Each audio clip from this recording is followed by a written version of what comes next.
Dans sa chambre emplie de posters de jeux vidéo et d'une console dernier cri, Julien passait une soirée calme, absorbé par une partie de Minecraft.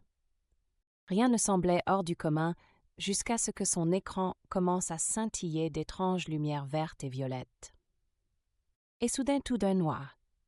Lorsqu'il ouvrit les yeux, Julien se trouva entouré de blocs pixelisés. Il n'était plus devant son ordinateur. Il était dans Minecraft.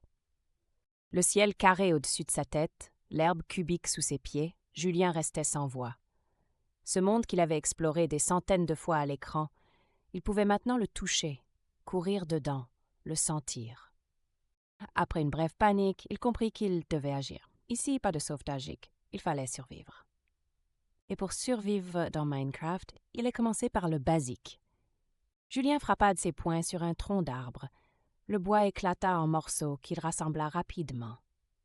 Il façonna une table de craft et créa des tiges élémentaires en bois.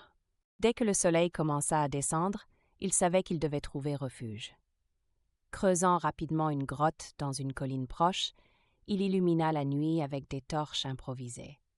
Les jours suivants furent un tourbillon de découvertes et de préparations. Julien exploitait les grottes à la recherche d'or et de diamants, construisait des armures et des armes, tout en combattant les zombies, araignées géantes et creepers qui lui barraient la route. Mais Julien avait un objectif clair. Son instinct lui disait qu'il n'était pas ici par hasard. Pour quitter cet univers étrange, il sentait qu'il devait affronter l'Ender Dragon. Avec une discipline digne des plus grands aventuriers, il rassembla les ingrédients nécessaires. Des perles d'Ender, combinées à de la poudre de Blaze.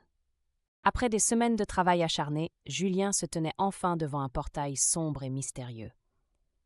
Le cœur battant fort, il jeta un dernier regard sur son équipement. Une épée en diamant enchanté, des potions dans son sac et un arc prêt à tirer. Puis il sauta dans l'End. Le vide violet et noir de l'End l'enveloppa sec. Là, perché sur un pilier d'obsidienne, l'immense silhouette allée du dragon se dessinait dans l'ombre. Julien savait que c'était tout ou rien. Il brisa un à un les cristaux perchés sur les tours pour priver le dragon de sa régénération. L'instant était intense, combat acharné, les boules de feu noir du dragon frôlant souvent sa tête. Puis, sans quelques coups précis de son épée, j'ai abattu le dragon. Une pluie de lumière jaillait, il fut vide. Alors que l'aine commençait à se dissiper, Julien sentit une force étrange l'envelopper. Tout devint à nouveau noir. Quand il ouvrit les yeux, il était de retour dans sa chambre. L'écran de son ordinateur affichait le générique de fin de Minecraft. Était-ce réel? Julien effleura ses bras, cherchant des traces.